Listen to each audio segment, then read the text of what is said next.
Hello, everyone. Welcome to an episode of the 401 Access Denied podcast. I'm the host, Joe Carson, and Chief Security Scientist and Advisor, Cizo Delinia, and it's a pleasure. We have a very special edition of the podcast today. Very rarely do we get to do a episode in person, which is actually something that we haven't done in a long time. So it's really great to do an episode with actually a person face to face.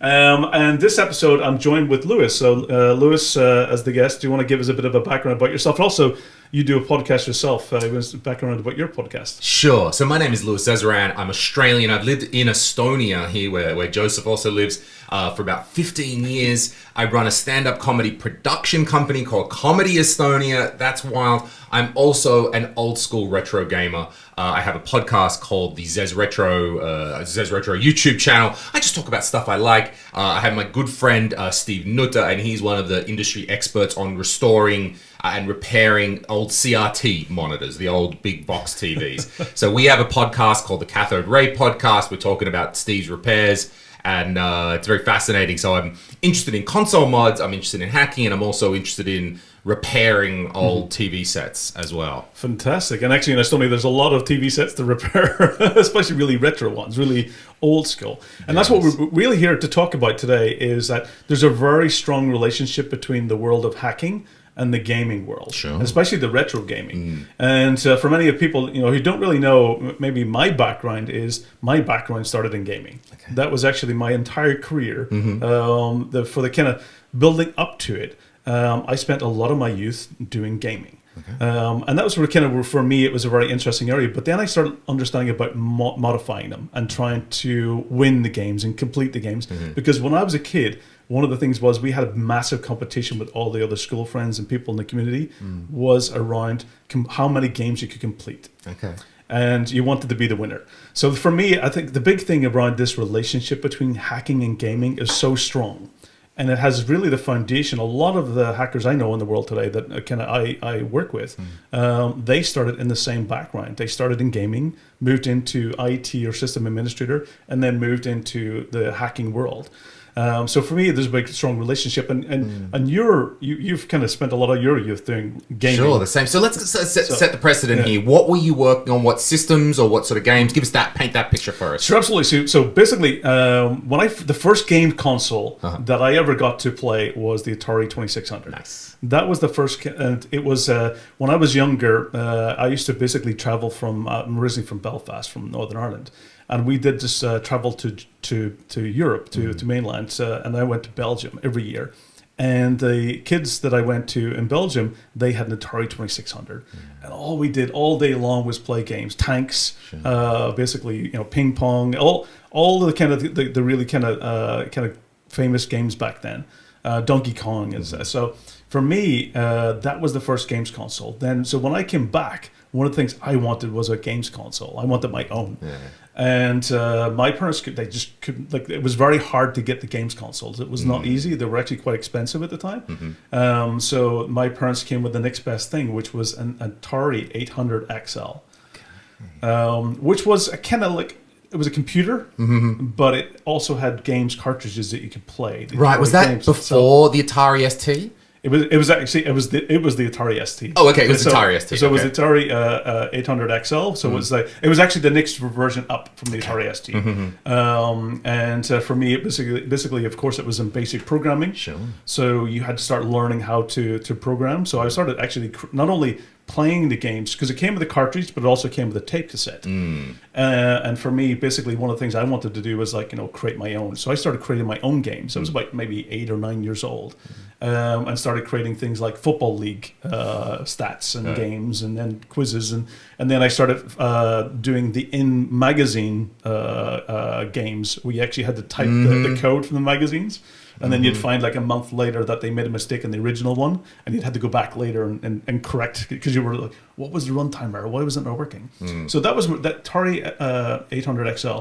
That was my first system, and that was really set me off into the world of exploration, hacking, coding, and gaming. I think that you said you're from Northern Ireland. Sorry, was it from Northern Ireland? Now I'm from Australia, but I think there was something special that happened around that time in the United Kingdom, in the Anglo, even in Australia, we got the blowback from it, right? I had an Amiga 500. And I had access to also, a few months late, but all the computer magazines, Amiga Power, CVG, all that sort of. So I'm absorbing this UK gaming culture. I've got an Amiga 500. You had the Atari, very, very similar platforms. And that, there was a homebrew scene then. And it was the magazines that you talked about, the kids. Kids, do you know there used to be code in magazines and you would have to type that out because there was no discs. This is before discs were even on the front.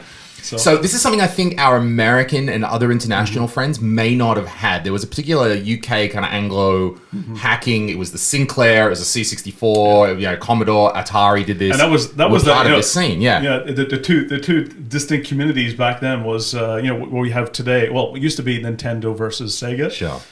Before that, it was basically the Commodore versus the Sinclair Spectrum. So that was you either were a Sinclair Spectrum person or you were the Commodore 64 person. Yeah. And that was kind of like where you basically had that distinct community. And some people were saying, oh, the Commodore 64 was better, or the Spectrum was better.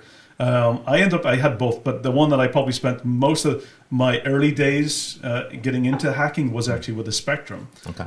Because one of the challenges you had was about copyright. You wanted to get the latest games, but you couldn't get them. And they came. Then was tape cassettes. Okay. Yep. And with the tape cassettes, then they had this special code at the beginning, so you started getting into basically splicing. So you had to take the tape out, or you may have got a tape that was destroyed, so you had to go and try and repair it, or a certain part of the tape wasn't readable. So you had to go and find ways to make sure you need to fix them. And that was really where you started exploring and making sure that you could bypass some of the regional locks, which was a pain. I'm pretty sure in Australia you had the same problem, was that when games come out in America, then they had the regional locks, and you couldn't play them in Europe, you couldn't play them in Asia or Australia. So you had to try and find ways around them as well. Yeah, that the region locking is also a thing. And also the difference between 50 hertz and 60 hertz gaming consoles is also the thing. And the classic example of that is Sonic the Hedgehog on the Sega Mega Drive, or the Genesis for Americans. Now, in the Genesis runs at 60 hertz in America, so it's got this fairly upbeat do. But the 50 hertz version, because that's sort of like a different specifications of the power, they sort of didn't optimize it, so it just ran slower.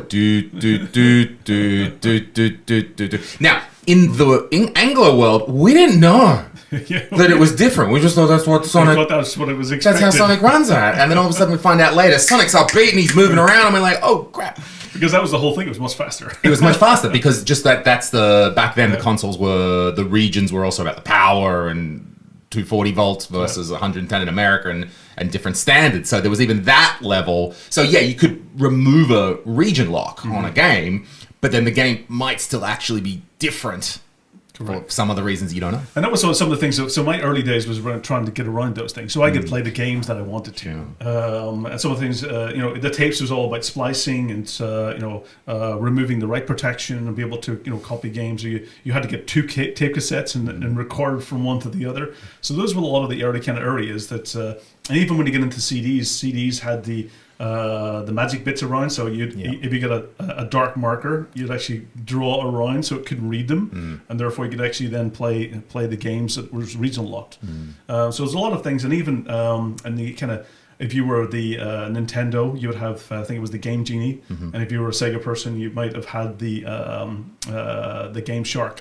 So those were basically the hardware mods that started coming out, where people basically to try and get around, and that was the ability to then, they came with all of these, because in the 70s, 80s, and 90s, we had basically codes. If you wanted to, there was no save game. You couldn't save the game. So what you ended up doing was when you got to certain levels, it would reveal a specific code, or you get codes you had to enter to get back to where you were. One of the things, games that I started recently playing was Dune. The Battle of Arrakis, and that was exactly that type of game. There was no save. What you end up doing, you got basically, as you progress, you could get the level unlocks, and a lot of these came with those pre-coded, and also they had the ability to overwrite certain parts of the menu to add lives. or to give you, let's say, special weapons, or to make you run faster, or to unlock certain levels or abilities. So these basically were hardware modules that you plug in the console, and then on top of that, you'd plug the game in. It was the ability to modify those bits as they went through. So I think you are introducing very well where we're trying to go with this episode, which I think. So we can look at hacking as it pertains to games from actually three. I was going to say two, but you made me realize it's three, old school. One could be the software. So I could take my Amiga game and it would be cracked. So the copy control was taken out. And anyone who's ever used an old Amiga 500 game, there's usually some sort of flashy screen that comes up and says, do you want infinite lives? Do you want level select? Do you want this? And that was called a trainer. And so they might remove the copy protection from the code. And then they might also add this trainer menu that would show up first, do you want cheats? So that's modifying the software. Correct. Then we've got modifying the hardware. Correct. So pure hardware, and that would be, getting in there, soldering. Correct. And so that I'm trying to think of NES. Maybe on the NES that might have been zapping the NES lockout chip. There were ways to sort of zap it, and so it will go "Ugh," and let you use a fake cartridge in there. Correct. Or it could be these days. The hardware hacking in a more modern time might be converting your 50 megahertz Sega Mega Drive to 60 hertz so it plays those faster ones. Or it might also be, there are many modifications now for enhancing the audio and visuals. So on the Sega Mega Drive, it's called a triple bypass. And it's just this big old mod chip, and you solder it in, and it's getting the video signal earlier back in the chain and extracting it out, doing better work than the original did, and pumping out a cleaner analog signal or a HDMI. And what you kind of reminded me of, there was sort of this middle ground, which was a Game Shark or a Game Genie, as you said, where you would put in, it was a code. It was different to the level select code, a Game Genie code. And what that basically did is indicate to it which bytes to change. Correct. In the game. In the memory. And that was sort of like live software hacking. Correct. So it was in real time. It was happening. Yeah, as you may have basically been doing, it allowed you to pre-configure it, and it would change those bits into specific codes, hex codes, and then that would basically change the outcome of the game or your ability, adding lives, etc. So, which is actually very similar to what a lot of hackers do today. When basically, if they're looking at basically gaining access to people's environments or systems or software, what they're simply doing is sometimes they're changing those bytes in real time, and sometimes you only need to change maybe 4 bytes in order to provide you a elevated privilege account, or to be able to change the code so that you can actually remote access it. So that's exactly very similar. Is that those early kind of methods of being able to unlock games are the exact same methods that attackers are using today to unlock access to people's environments. And that's where that very strong relationship, and also the communities are very similar as well. Even when I go to a lot of events, one of the great things I enjoy is a lot of the events have these sometimes gaming themes. Okay.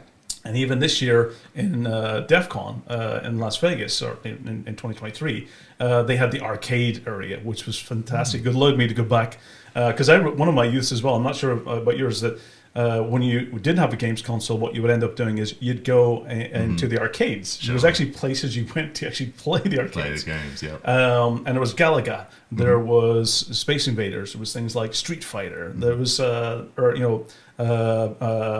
lots of basically simulations that you'd actually play in the arcades. And that for me was an area at DEF CON last year. They actually had the arcade theme, where they actually had all these retro arcade games that you can go and play. Sure. And that was for me, is that community is very, very close, and the culture and the kind of ideas are very similar. It's all about either the right to repair is one of the big things in the community, and that's where hardware hackers come in. Is that they want to make sure that systems have a long life. They want to be able to repair it whenever they want to. The right to be able to update it and secure it. The right to modify it to do it what they want to do. So that's where a lot of the modifications come in. So for me, that community and culture is very closely related. A lot of the techniques that I see attackers using today come out of that gaming retro environment. I would also say as well, to add to that list of things that you said as right to repair, preservation. Yeah. And this is one that's often touted by people who say, well, it's I'm not pirating, I'm preserving. And okay, there's a moral, and whether you want, I'm not going on the moral things here. But there's many examples where if, and this is a little bit more as we move into the digital era, if it wasn't preserved, it would have been lost. So Sony is removing access to the PlayStation 3 store or something like that. If we don't, now you might say we don't have any right to that. Okay, I don't know. Then those games are not available anymore. And there is a charm to having it available. Like my little cousins have a PlayStation 3 and my cousin-in-law, and he's like, yo, should we just hack it? Like your one is. And I was like, yeah, but I already gave him a hacked Wii. And it's fine. They like that, and we play the hacked Wii. But I'm like, actually, you know what? I'm going to buy some PlayStation 3 games for them so they have that physical experience of opening a box, putting it in. I don't want to be the dick uncle, but I actually want them to not have every game. To replicate that experience of we've only got 3 games, so I'm going to have to grind away at these 3 games because that's all I've got. Yeah, it's going back to the old days of even TV where we only had 4 TV Sure, there we go. So is that a little curmudgeonly of me? I'm not sure. Look, I'll get them a PS4 soon enough. Don't worry, he's like 12, right? So it's not a big thing. But I think it's really important because then it allows them to get good at one thing.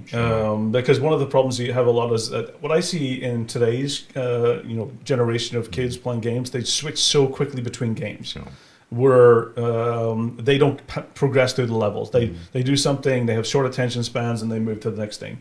When we only had a handful of games that you had to actually go through and you had to complete them. You had to go. How many games did you have on your Atari then? Because two old men sitting here discussing that, while I say, oh, they're kids and they've got all the games these days. When I think about it, I almost only had copied Amiga games, and I had a couple of stacks of those old disc things. Yep. And I actually do reflect a little bit of, like, I had a Mega Drive with 2 games and an Amiga with 100 games. Which one did I like more? So how many actual cartridges did you have for this Atari? So for the Atari, between the cartridges and the tape, because it also was able to use the tape, because that was one of the key things for the Atari, was I probably had a couple hundred. So a couple hundred games. The competition that we had going was around completion. Okay. So for me, the completion, I probably completed just over 100 games or so from like complete start to finish. And one of the agreements we had was not to change the level, the difficulty level as well. So you had to leave it as the default. So were they copy games or the originals? They're definitely not all the originals. Okay. That was, I mean, for me, we had also had the exchanging of games as well. So, yeah, that's a big thing. So when you basically had completed a game, what you'd end up doing is you'd exchange with a friend, so then you'd swap. So we had a large community of basically exchanging them, and that was something that also was very important as well, so that you can actually, other people could reuse the games and try them as well, which is more difficult today because of all those ability to share games is also challenging today, especially in the modern kind of consoles. Definitely, I'm still as much as possible trying to buy physical discs, and I know there's a download, and I know they can lock you out whenever you want. Takes up a lot of space as well. But it still seems better to me than, like, I'm not going to get that probably that Microsoft order, the XS that's got no disk drive. I'm like, for me, I'm still a bit old school. I like to have the physical, the discs or the cartridges or whatever, or local on the hard drive. I like to have it local. Then you can mostly sometimes play offline as well, which is also, one of the things my kids complain about is I can't pause because I'm playing online. I'm like, well, I can't. But I think it's definitely an area that for the less games I had, the more I focus on completing them and understanding. Some of the old games I remember the most was Chucky Egg. Chucky Egg was one of my old classics. And then the Treasure Monkey Island, which is being brought back again, which is fantastic. So Monkey Island was also my all-time classics. It's the secret of Monkey Island. The treasure of Monkey Island. But it's okay. Was it? It's Secret of Monkey Island. Sorry. The new one. Correcting me. Which is good. So, other one was R-Type was also one of my kind of favorites. Shooter, yeah. So, 1943, wasn't it? Sure, that's another. Yep. So, scrolling shooter. Starflight, which was kind of one of more strategy games, which That I probably was the one that I spent the most hours on because it was a very huge, it was a big game. And to complete that took many hours. I think I had so many, there was probably sleepless nights playing that game. So do you think that children this day, or young people, let's say, growing up, still are able to get that joy of hacking? Because for us, it was still achievable. And you can still achieve it today by going back and just hacking an old system. But is a PS3, the game it's so complicated that I can't just go and add a trainer or a level or something like that. And did that ability to experiment, that hobby side of it, that playing around side, did that contribute to hacker culture? And what does that mean for the future? Absolutely. I mean, that's what, it absolutely did contribute to the hacker culture that we have today. All of the, even a lot of the young generation, they go back to the old school in order to learn. Sure. Okay, so you can still learn from the old stuff. You can still learn from the old stuff because it still has relevance. Yeah. But the new modern gaming scenario is much more difficult for kids to understand about modifying them. They do look for ways around them. Sure. They are exploring them. They are looking for basically either codes or unlocks or ways to simulate. So that still is happening today. But it's not as easy. It's not that combination of hardware and software. If you were a hacker kid, or you had a kid that had such inclinations today, maybe in the old days you'd get in there and hack some hex and binaries and stuff like that. Maybe today it's like, I'll download a copy of Unreal Engine and fool, or I'll download some gaming engine and fool around with that. It's not hacking as such, but it's programming. Yeah, it's programming. I mean, when you think about is that a lot of the, we look at, even some of the large gaming distributors and companies today, when we go look, even, a lot of gamers are trying to, some would be trying to upload their games and bypassing some of the restrictions, some of the reviews, so they automatically uploaded. So that was one of the most recent ones. I think it was in Steam, in order to bypass the Steam engine's basically detection, and then basically get it published. And those would either allow them to get money quicker, or it actually contain malicious code as well. So some of the things that those engines have to be aware of. And then also targeting. If you look at the recent attack on Rockstar with the Grand Theft Auto, the guy who actually did it, he was actually, the hacker was from the Lapsus group. He was on bail from basically after hacking NVIDIA. So he'd hacked NVIDIA and was now on bail, staying at a hotel, and ended up using an Amazon Fire Stick with a phone, keyboard, mouse, and stuff, and using that, hacked into Rockstar, and then basically was able to capture pre-release images and videos off Grand Theft Auto. So you look at, there's that, it was one is, hacking the games, but also hacking the companies as well. One of the big things that I recently got into was, because I do a lot of reverse engineering, so and when you're doing reverse engineering, what that means is you're using disassemblers, which takes basically existing code or execution and reverses it back into original assembly language. So that's what a lot of reverse engineers do, is basically they're using things like IDA, they're using Immunity Debugger and other types of tools, and that will revert the code that they have in the binary into the assembly code. And for me to learn, what I went back and actually started doing was going back and actually coding in assembly. And actually creating games. So, because a lot of the Atari games were written in the 2600 were written in basically assembly language, which was the MOS CPU, MOS processor, the 6502, if I remember. So I actually went back in order to become better at understanding and reading assembly code. I actually went back and started writing games in that assembly language.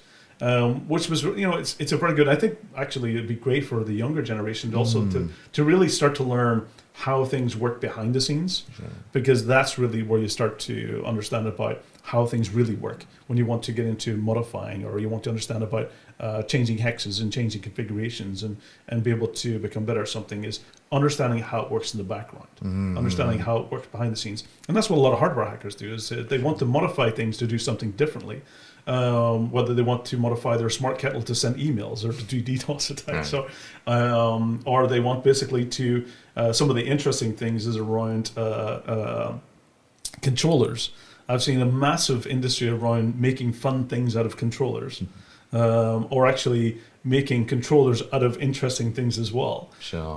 A friend of mine, Robert Dale Smith, you want to check him out, and he's a dude who's been modifying those Fisher-Price kids controllers and turning it into a genuine controller by using a couple of Raspberry Pis on the inside of that. So, and that's I mean, one of the things as well is for me to stay, because one is I love retro gaming still today, and the problem I have got is getting access to some of the old hardware is becoming more and more difficult, and also it takes up a lot of space. So I basically, I think probably similar to yourself, as I went into the emulation world, is using emulators, and that's also a lot of areas where to take old things and be able to play them in modern systems today. I mean, Windows has been great because Windows backwards compatibility and Windows 11 today, you can still run DOS programs from the 70s and 80s, and it will still run today. Pretty amazing. Which is impressive when you think about backwards compatibility. But if you look at even some of the games consoles, is that backwards compatibility ends with between the version 3 and 4, which is that's sometimes what frustrates me. Is you bought a bunch of games for, let's say, even a PlayStation 2, and only the earlier versions of the PlayStation 3 could play those, and then later versions, I have to buy the 4 version. You might have it in the old console, but you can't play it later. Sure. So, and that's where the emulation came in, is that we can actually take those older games and play them in modern systems. So one of the things for me is I've taken a bunch of Raspberry Pis and made them Retro Pis. Okay, yeah. I've got a bunch of 8-bit do arcade sticks. The old style arcade controllers. Yep, I got one of those. Yeah. And using those to kind of get that same feel. So I'm still today playing Sonic the Hedgehog, still playing Street Fighter, still playing R-Type, and even you recently got me into do Don Pachi. Okay, yeah, sure. Bullet Hell. Which is...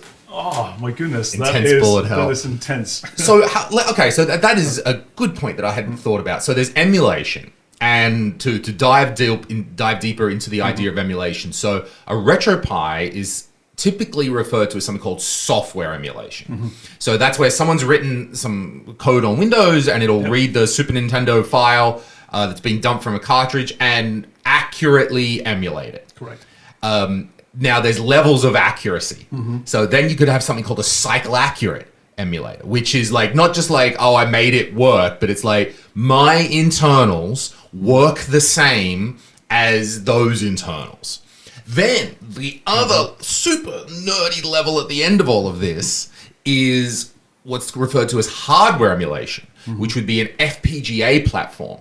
Which is a hardware chip that can be programmed to emulate another chip. So this chip can be giving certain instructions. It works functionally identically to that chip. So so you can have one big FPGA that's sitting there, and someone's, as you said, okay, I've programmed the Atari CPU, I've programmed or taken the schematics of how the Atari sound chip works, I piece them together in this FPGA. And that's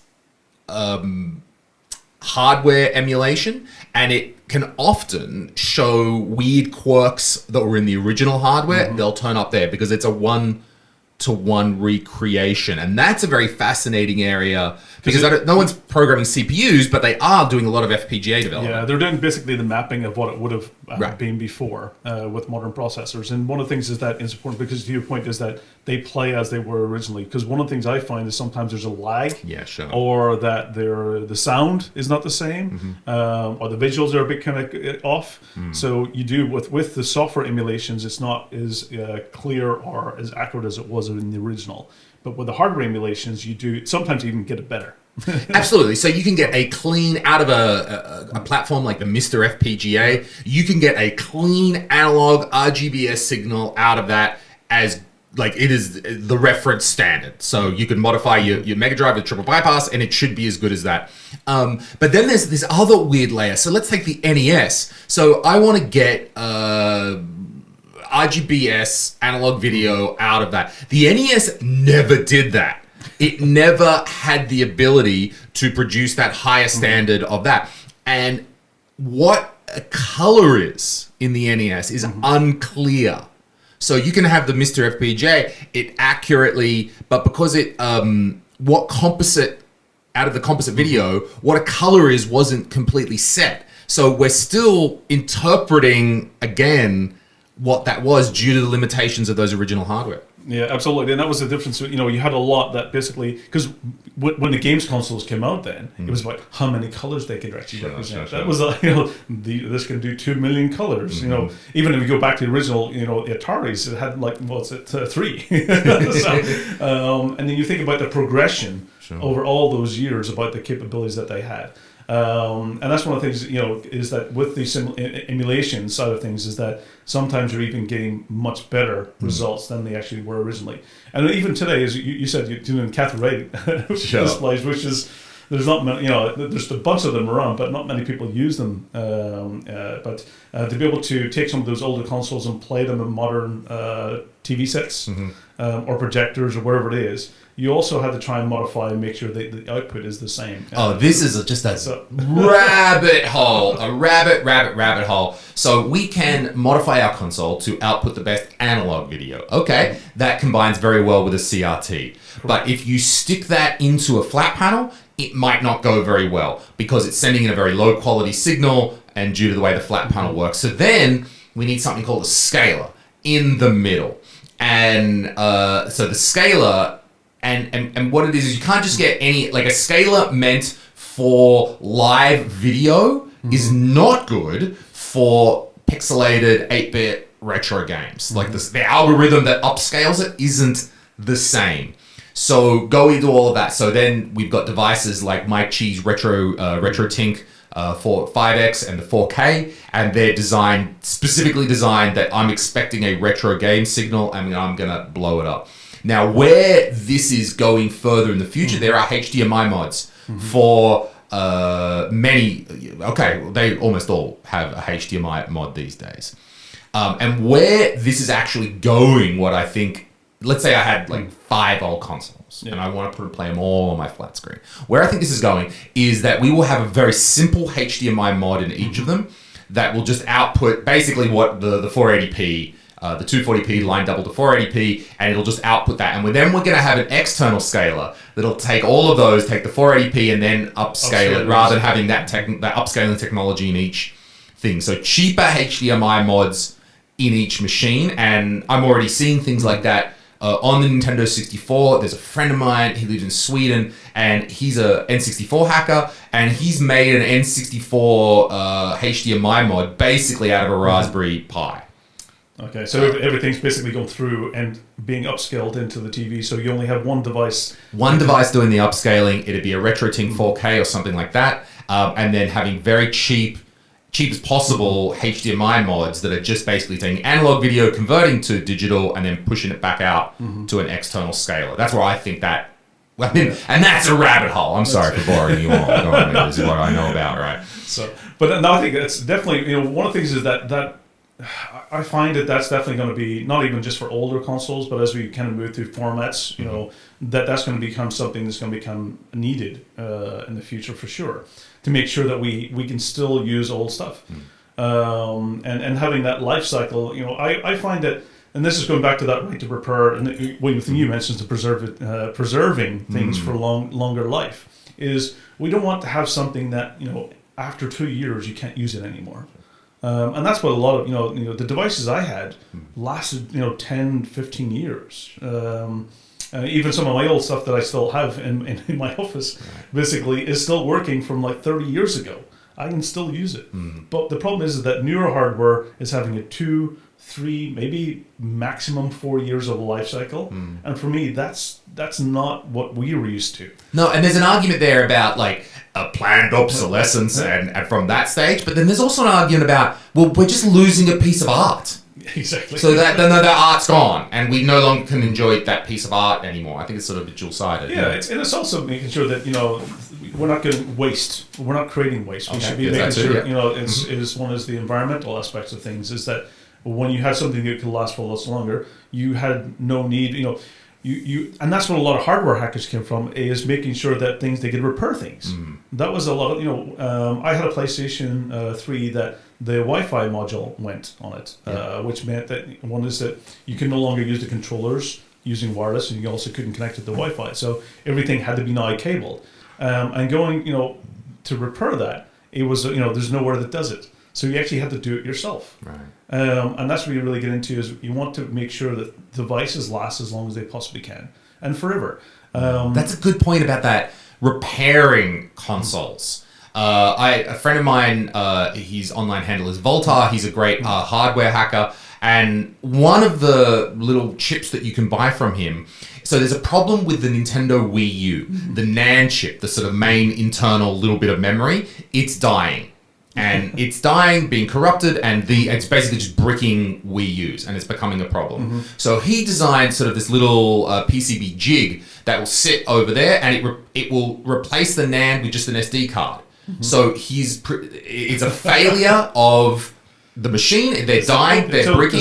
It's a design, it's a bad design, or maybe just, okay, whatever. And that is something, it's not just upscaling or making better, it's like repairing a common fault in that console, and now there's making it better. Well, making it better, not improving the functionality, making it work again from zero to working. If it's that's better. So there's that repairability of we need to come up with some modern solution to repair this old hardware. Yeah, and that's actually one of the things that I find is that when I talk a lot to hardware hackers, that is their ethos. That's their main goal, is to make sure that these devices can be preserved, and that when batteries die or when chips fail or when they were designed not great in the first place, is that their whole goal is to make sure one is the right to repair.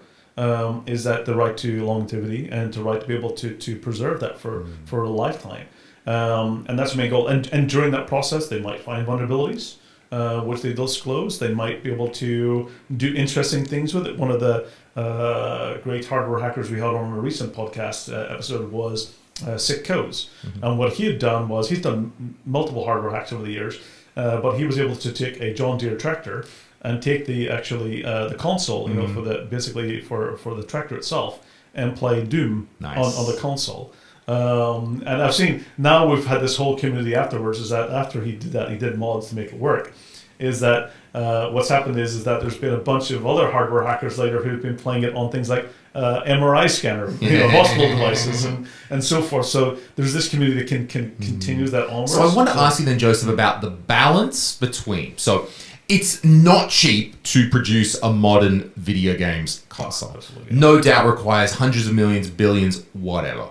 So that company needs some protection for their return on investment. I can get it. We have several key examples of where piracy has killed a platform too soon.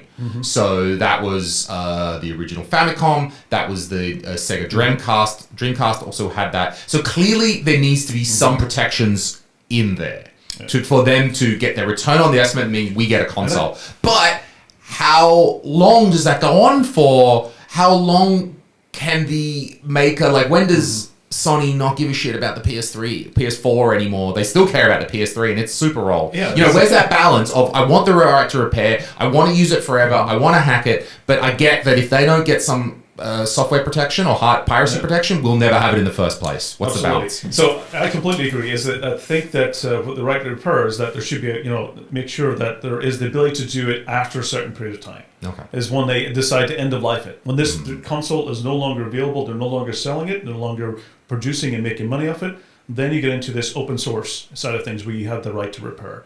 And I think this is really where you can look at one of the great books that I read recently was Console Wars.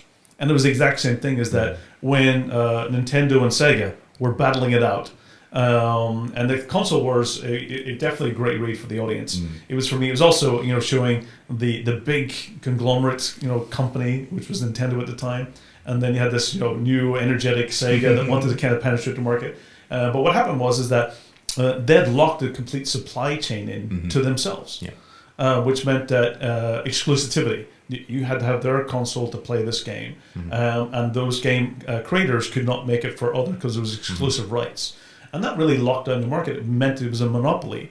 But there's a good reason that Nintendo did that, is because of the Atari video games crash. So the Atari 2600 had unlimited pirates, and that just caused the bubble, which caused the crash. Correct. So then Nintendo, you might argue, overcorrected by becoming crazy locked down. You couldn't just make your own cartridge. You had to buy cartridges from Nintendo. You could only push out so many games per year. Crazy restrictions because they had monopoly. But you can also see Absolutely. why they got there. I completely agree why they got there, but they did overcorrect. They did do it too much, where basically they locked a lot of because that whole scenario resulted in some amazing games. That the competitiveness is good, and to make sure that it also it brings the price down. It makes it much more affordable for a lot of people.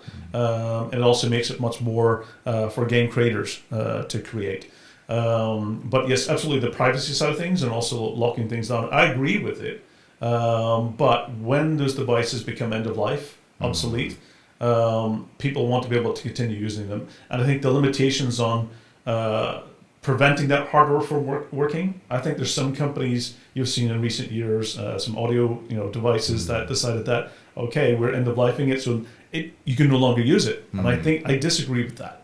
If you bought the hardware and you decide to no longer support it. And this is where we get into I've had discussions where not only the right to repair, but also it's when you get into is the right to even warranties, security updates as well. When that device is no longer be able to get security updates, is that should other people be able to create it for free on the open source market? Okay. So yes, there should be security warranties. There definitely is hardware warranties, but when they expire, when they're longer valid, I think this is where organizations should be willing to say, okay, this platform is no longer something that. Of course, you might be certain parts of it that you're using in your modern systems, and you might want to try and continue those to be proprietary and to be locked out.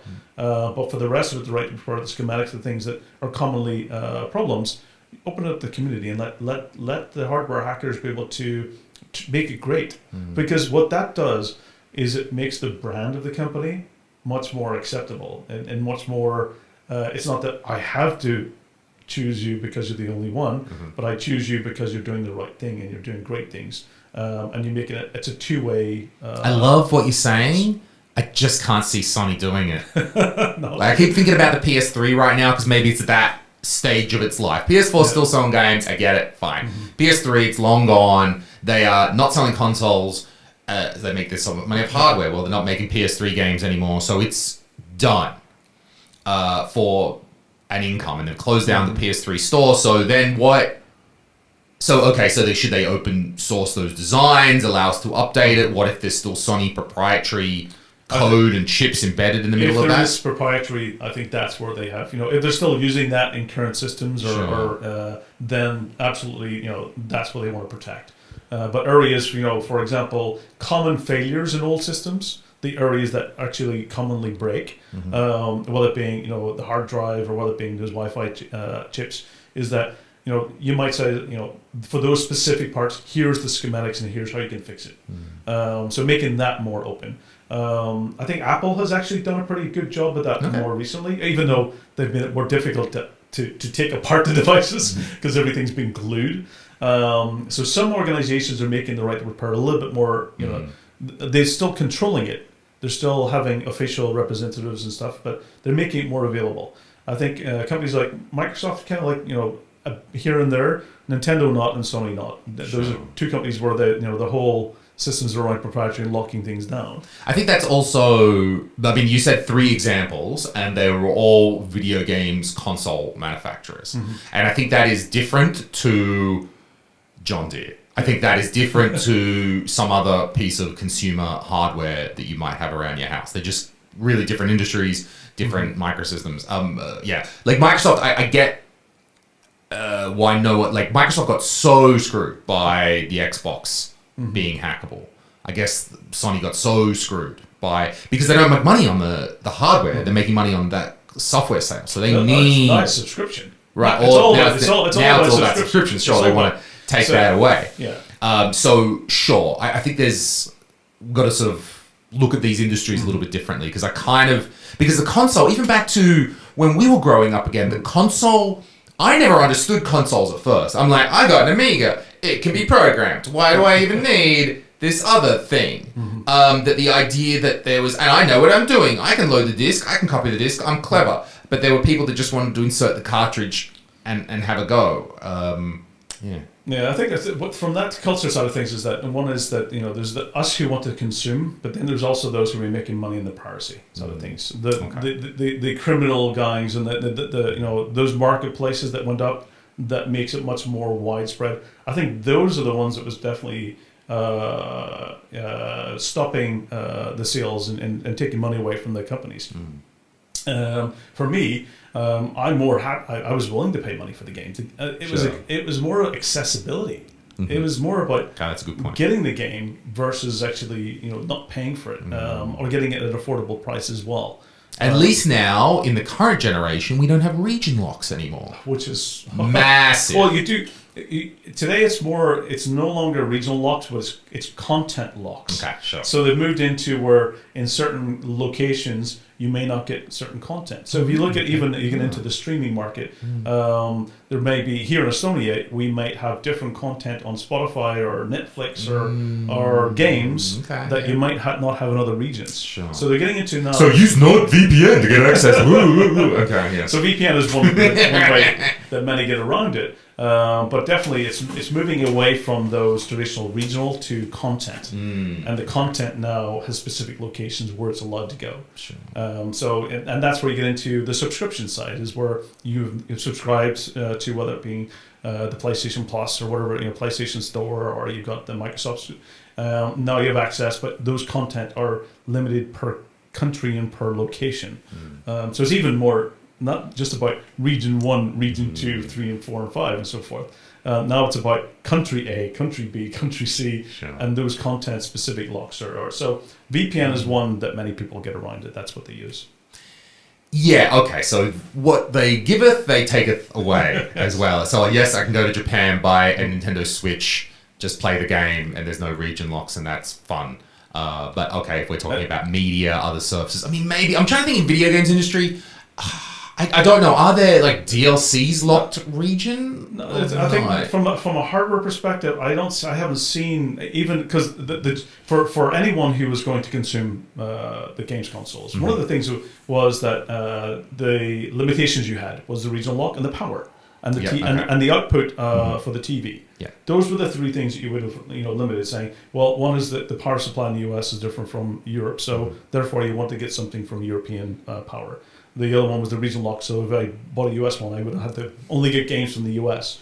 And then the third one was around the output of TV and the hertz, 60 to 50 hertz. PAL, NTSC, or CCAM. Yeah. So, and that would basically be your kind of decisions about what you're buying. Today, most things are powered through USB or universal, basically power, USB-C.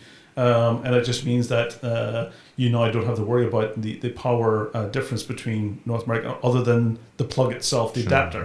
Now you have there's no regional lock, but there is content locked. But of course, that's around where you're accessing it from. So if I travel and go to different places, you're going to get the content from that region, unless you use a VPN. What do you know anything about the EU's efforts to normalize that and say, no, you can't differentiate between EU countries? Is that something you know about? So they are getting into this, the digital rights, in the EU, is that what they're looking to do is having that across, equalizing it. So there's Digital Services Act, which is basically getting into making sure that everyone has equal content at the same time. And there's great things that got away with roaming charges that we all had, which was a pain.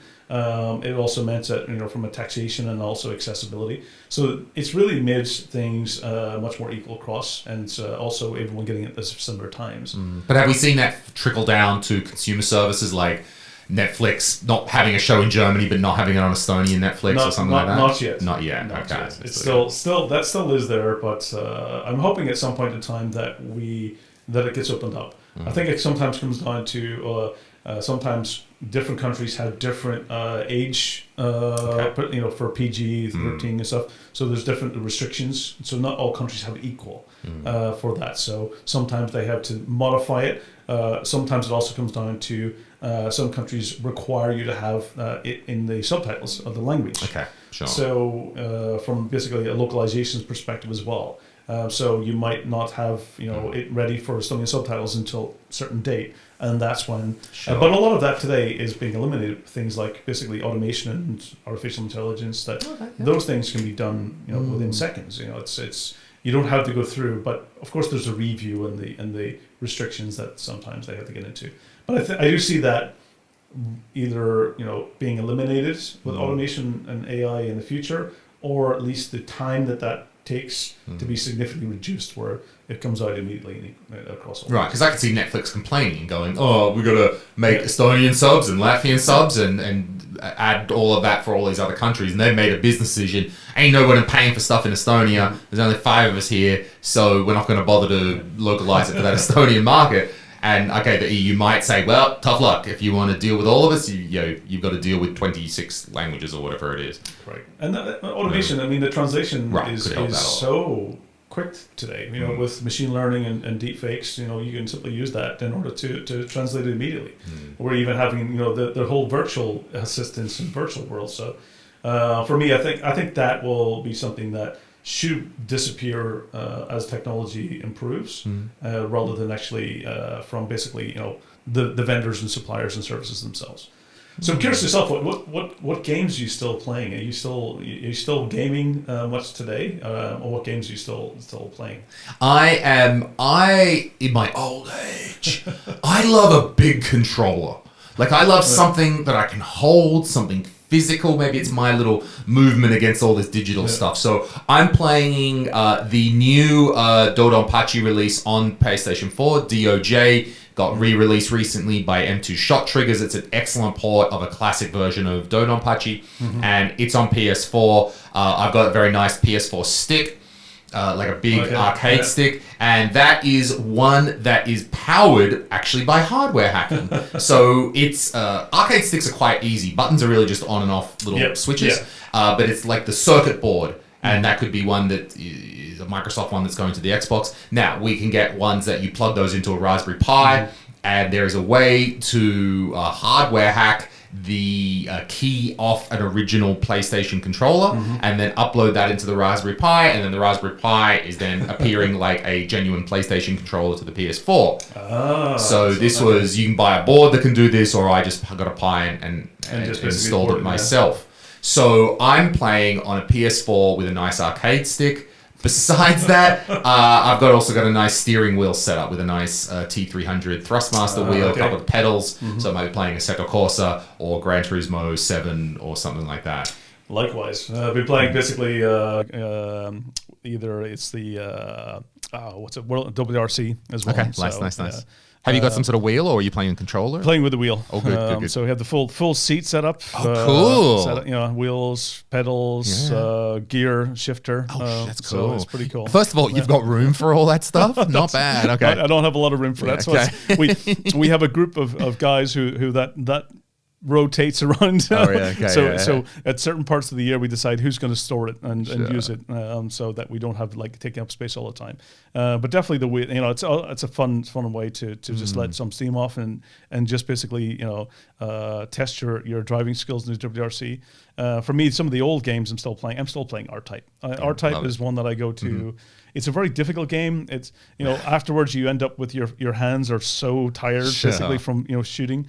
But I've also I use a RetroPie mostly, and with a 8-bit arcade stick, because I do like the block. I do like that, it brings back the old time from the arcades itself. Sure, that feeling of that, that feeling of being in the, and also it allows you to do a lot of the moves and this, special sequences much easier rather than a control pads. Because I always find the D-pad, that pad that you're trying to do, you can't get the same feeling. It's not the same. For Street Fighter 2, I grew up the same, watching at the arcades. For a shooter like R-Type, no, you need the you need the controller. Yeah, you need that stick. And so even there's so many different ways of hardware hacking here. One is like, so I was talking to you previously about, I've done work on lag testing controllers. And there's a setup you can use with a Mr. FPGA, and you have to solder onto that. So the FPGA Mr. fires off a button press and then that goes back into that, and it's measuring the round trip, and that's how we're accurately measuring controller lag, and that's done with special bits of hardware. Or screen lag, so measuring display lag, and that's done with a device called a time sleuth. And it's basically a HDMI signal generator with a little photo strobe in it.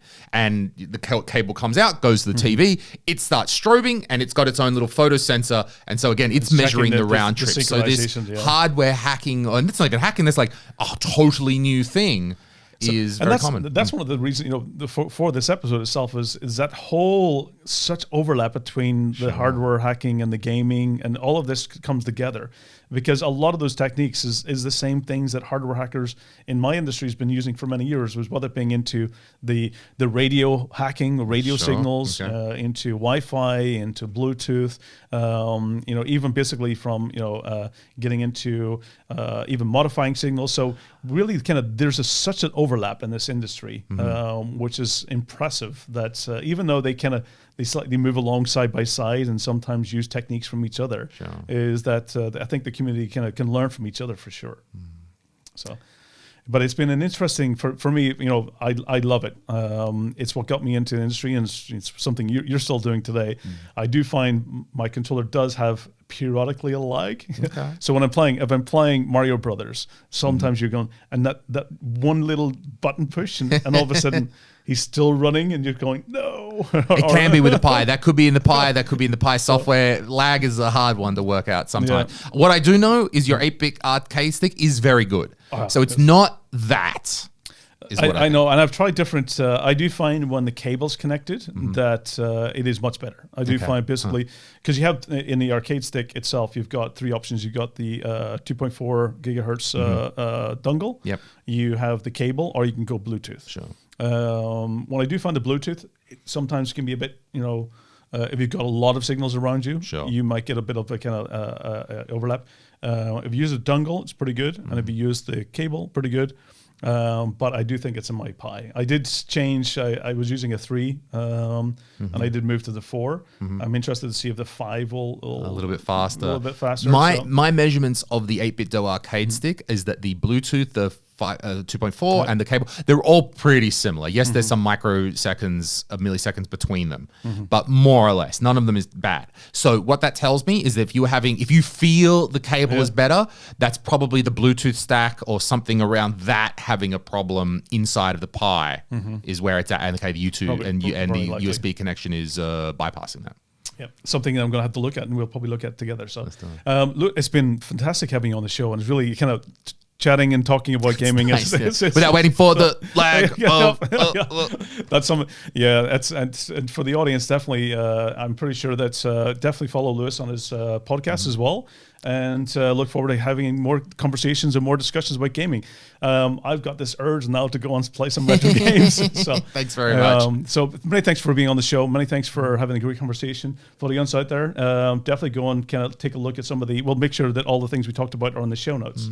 And tune in every 2 weeks for the 401 Access Tonight podcast. Really kind of talking about, for many of the audience out there who are in the hacking world, you're going to probably feel so much kind of overlap in the discussions we have had around the retro gaming world and some of the old school things around, the reverse engineering to modding the hardware, to modding the software, to the signals, to basically getting around restrictions and copyrights and right to repair. So it's been a fantastic conversation. Many thanks for on the show. And everyone out there, take care and stay safe, and see you soon. Thanks, Joseph. Thank you.